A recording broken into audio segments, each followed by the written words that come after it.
Morning to everyone. Boker Tov. You look at the video, it keeps on zooming in and out of you. Oh, okay. Too close to the camera. Okay, whatever you say, man. You're almost the boss. Okay, Rabbi, we're doing Leilun Nishmat Nechlas, Leilun Nishmat Devora Fege Bat Shmuel.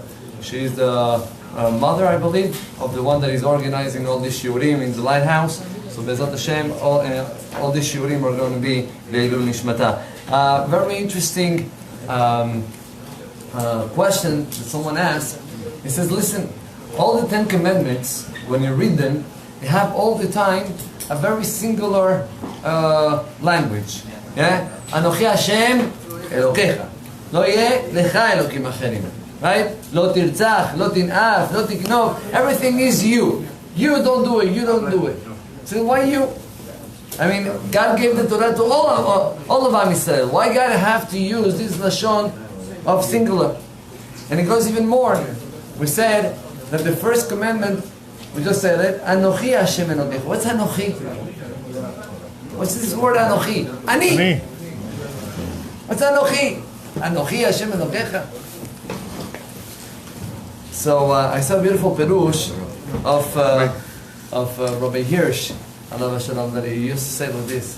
He says, Ani is when a person speaks and I am talking to you. So who is the most important over here? Me. I am talking to you. Ani give a lot of importance to the one that is making the action now. Anochi, the chaf of lecha. Anochi, I am for you. Not for myself, I am for you. Rabbi Hirsch explains that the 10 commandments, God showed to Am Yisrael 2 powers. Power number 1 is, I want you to understand that I care about each one of Am Yisrael. That I'm looking about each one of you.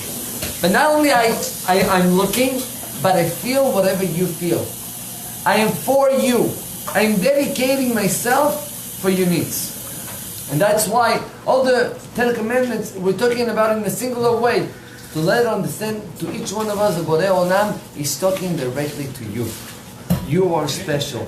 God cares about you and God is here to help you all the time. And it's amazing because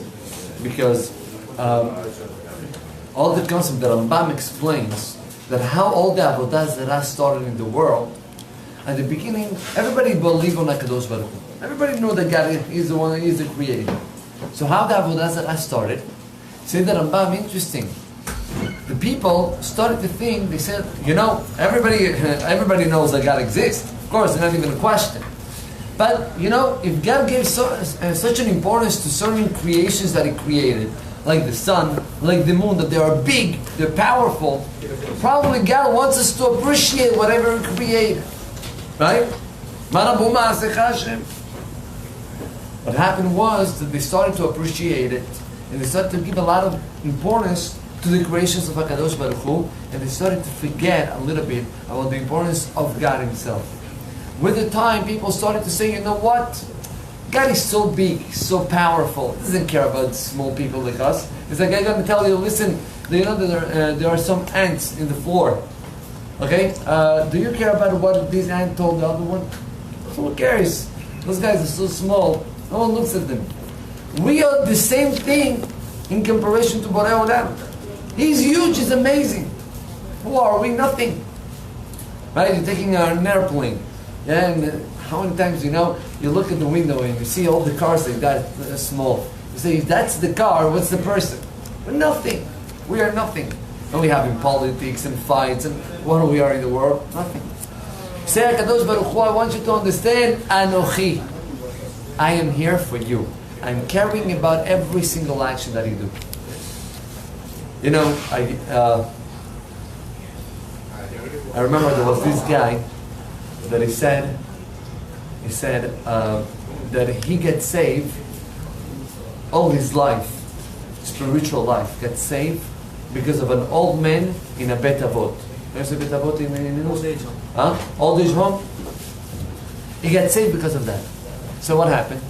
He said that he's a religious boy, and he was sent to one of the best yeshivot in Bnei Brak. His dream was to be the most, the best boy in yeshiva.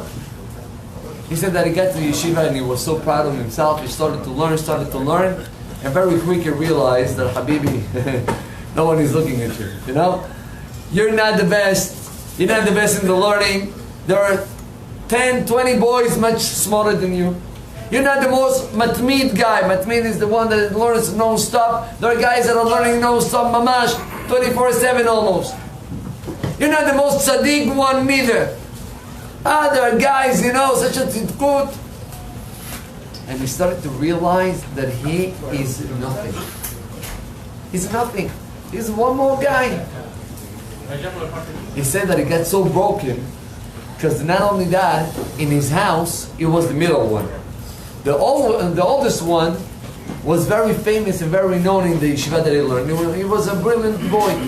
The little one also got, you know, some talent.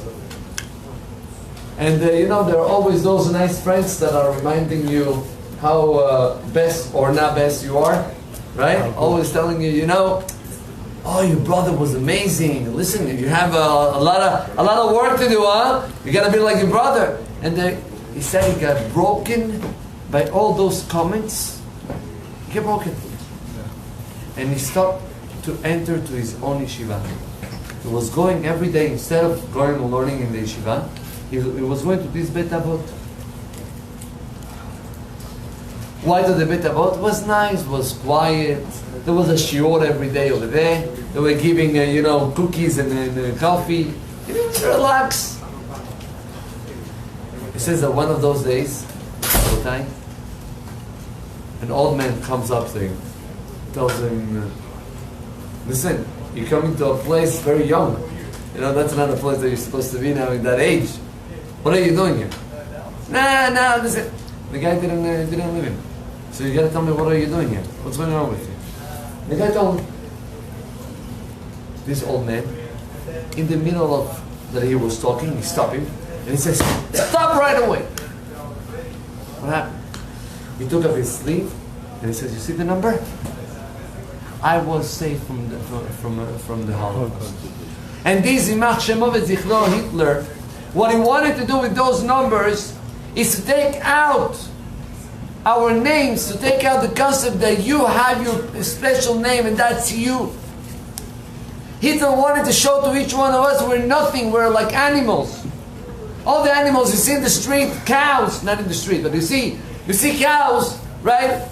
You don't know this is Dolly and that one is, no, they have no names. All of them are the same cows. And that's what this Rasha, Hitler, wanted to do with us. But I want to tell you, we won. And we survived and we are here and they're gone. And now you're giving power to what Hitler wanted to do to the Jewish nation. You have to understand that Judaism is believing that each one has his own particular power. And you can never compare yourself to someone else. So instead of looking around you, look at yourself. Look at the potential that you have.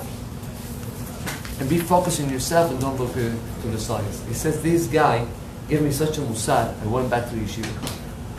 And today he's already married with kids and everything. He said, this guy saved my life. Because he gave me this understanding that I am special. And I don't have to look at the other one to compare how special I am. Today in the street, the goyim are teaching us, what is a successful man? How much money you're doing? Or now how much money, what is your position?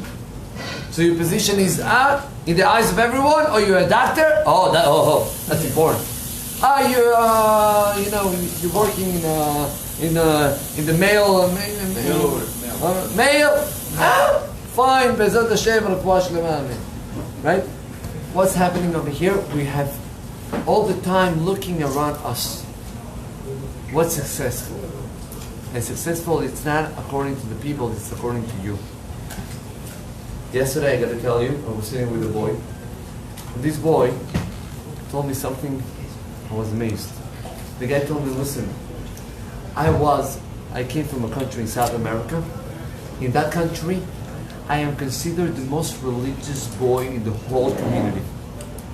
And let me tell you, I don't know how to read Aleph Bet. You know why I am the most religious? Because I keep kosher. That's all what I keep. And I told him, let me tell you something. For you to fulfill kosher in that country is like for me to fulfill all the Tarei mitzvot. And I really doubt if I will have a place in Gan Eden close to you place in Gan Eden. Why? Because when you do something and you give your maximum, you're not supposed to compare yourself about the results of the others. You're supposed to compare yourself about your potential. And right now, that's the maximum that you can give.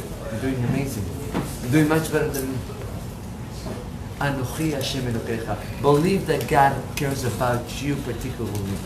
You are special. You're amazing. Don't be jealous of anyone and don't let be jealous of you. You know, I heard the Rees, what's his name? I don't know where exactly, 60 years ago, there's a special statue. I don't know if it's Buddha statue, something, a big statue that today worth $300 million. 60 years ago, this statue worth $1,000. What happened? The story of this statue is that the statue, when they found it, throughout the years, they realized this statue is a simple statue made up of cement. Simple. 60 years ago, they wanted to take this statue, and to clean it a little bit and to move it to one of the corners. So a bunch of people, it's a heavy statue, so they decided to pick it up. They were picking up the statue, and all of a sudden, the statue fell, and it got cracked. And once it got cracked, they started to see that there is something weird. There's a red color inside. They looked what was it, and it was gold. And they took out all the cement, and the whole entire statue is made up of gold. I'm not talking about the value, the religious value that they have. I'm talking about the Gold actual value. gold value is $300 million today. What was the story? The story was that I don't know how many hundreds of years, the people that were in that country, I forgot the name, you can Google it, I believe. The people that they had this statue, they knew that this statue was worth a lot of money. But there was a war that was about to happen. And they were scared that the enemy will take the statue, they will take it with them. So what they did, they put cement all around the statue, and they put it with dirt, and it all was disgusting, just to let them understand that this is nothing. And definitely that's what happened. With the years, people that didn't know the secret. And with the years, just knew that it's a monument that they have in this country. That's the statue, he's discussing the statue, but that's the monument. Until they realize the gold that there is inside. So there was this rabbi that said, that statue, Hamavdil, from Kodesh Lehod, that statue is each one of us. When we are born, Rabotai, the child, feels that he's the man. He's going to control the world. He's the most important one. With the days and with the years, we start to tell him, no, don't do this, don't do that. Oh, you're not doing this, stop doing it. And we're starting to close this child. We're putting in a lot of cement, a lot of dirt. And with the years, he's becoming into this type of statue that from outside is one more guy, one more statue. But if you just believe in yourself, and you're ready to understand that you are so special, and if you're ready to take out this old dirt and all this cement, you will find how much gold you have inside. Rabotai, that's Anochi Hashem Elokecha. You have to understand that all the 10 Commandments is only that Borei Olam cares about you. He wants you and he believes only on you. Just to finish up, I'm sorry, it's already the second minyan coming in. With this short idea, Hamim are saying